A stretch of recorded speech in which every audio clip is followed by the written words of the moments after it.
I'm proud that I chose to make this my home. Yeah. And it's been such a big part of our lives. Both my children were born here, just right up the street at Memorial Hospital. My wife's family's from this area. We have all sorts of family. My family has moved down to be here. So yeah, I came down here initially as a freelance writer. And my wife is in and has been in the construction business for a long time. And I sort of transitioned from freelance writing to working with the Bay Foundation. What brought me to Easton Utilities was Easton Utilities leadership in conservation has been there from the very beginning. Part of the impetus behind creating Easton Utilities in 1914 was that the sewers needed to do a better job of processing or keeping waste out of the rivers so they wouldn't foul habitat. That was very much in Mayor Martin Higgins' view at that time, in addition to other improvements that needed to be made.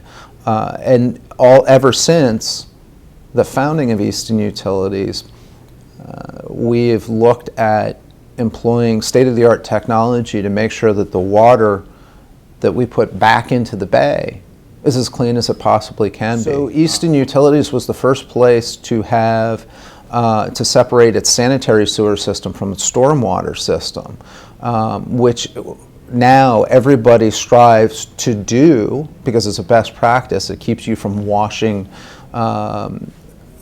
sewer water, sanitary waste into the bay, but not many communities were doing it. That's a big investment in infrastructure and a lot of challenges associated with that. And then along the way, we created the wastewater treatment facility out by the chop tank, and the facultative lagoon system and the terraces that we used were recognized by the EPA as being extraordinarily innovative and a best practice. And then in 2004, we began the process of putting in the state's most technologically advanced, state-of-the-art, enhanced nutrient removal wastewater facility.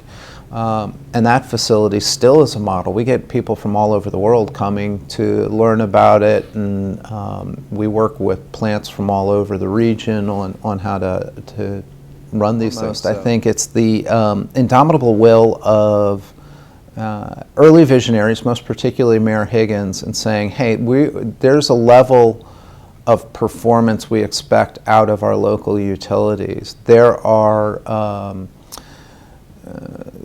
certain systems that we expect to have, and we're not going to tolerate anything less than those. So you set a very high standard right off the bat. Then you have a geographic accident of being on a peninsula and separated from the mainstream economy, such that you have to develop a do-it-yourself spirit, which we have here. Running a utility with electric and water and wastewater and gas and all those other services, if you rely on somebody from outside to help whenever you have a problem, you could be without service for days, particularly before there was a Chesapeake Bay Bridge. So right off the bat, we said, hey, we're going to make sure that whatever we do, we're going to be able to operate and maintain at the highest level with the highest reliability ourselves. And that spirit is still very much with us today. Yes, I'm glad that we aren't burdened by trying to please Wall Street, because that does sort of send a different set of signals and messages and creates a different set of goals. We answer to our customers. And we answer to more than just our customers. They're our neighbors and our family. I mean, my mom's a customer. And so we have a very visceral sense of needing to be on our best always to be able to deliver what their expectations are. Right. It is a misperception and a too often broadcast misperception that we somehow lack broadband bandwidth here. In fact, we have internet speeds that are as fast, if not faster, than most other parts of the state. There are pockets in Talbot County that lack ready access to that bandwidth. But those are relatively small in individual cases. In places like Easton, Oxford, St. Michael's, and throughout the commercial centers of Talbot County, there's plenty of bandwidth provided by either Easton Cable or Atlantic Broadband. And then there's also the wireless options that mobile users can get. Easton's connection to the internet is extraordinarily robust. I mean, we have here in downtown Easton, we have over 3,000 miles of fiber optic cable running through the town. We're building gigabit networks for commercial customers. We're doing all the sorts of things you'd expect. Then we have diverse and redundant paths that connect Easton to the tier one providers, the folks who jump off and into the internet cloud itself. Then we have a distribution system through here that's on fiber and also uses coaxial cable to get out to customers. But it's that last mile where the expense is. There are also still pockets and communities within Talbot County that don't have the level of service we want. Easton Utilities is working on that issue. Talbot County is looking at that issue. Part of the comprehensive plan? As part of the comprehensive plan will have language in it that really emphasizes building out even more fiber optic infrastructure. But we have the challenge that rural areas have, that sort of the last few people who don't have service, it's a cost and an engineering challenge to get out to. As a father, and as somebody who cares about local economies, junior achievement was a very natural fit to get involved with. Here's the world's largest and fastest growing organization dedicated to financial literacy, workforce readiness, and entrepreneurialism. And I got involved with it at a time when we were just getting into the very beginnings of the recession. Literally, I think it was right around 2008 where I just started to become aware, and we started to see all these problems with the housing market and these mortgages that didn't make any sense. And it screamed out for the fact that people need to understand how the economics of their household, of their business, of their community work. That's what JA is teaching kids. If the Great Recession taught us anything, it was the extreme need for financial literacy education. So it immediately resonated with me. And then you look at it from a community's future. Economies evolve. Local economies change. If we try to sustain Talbot County, the Midshore, the entire Eastern Shore, on the economic models of the past, we're not going to be successful. So we need to evolve and adapt that. And if we're going to evolve and adapt those models, we're going to need to rely on a new generation of business leaders, the kids here in the community. So we've got to give them the tools. Yeah. And that's what JA does. So the two elements that I think are absolutely critical for what junior achievement provides is A, the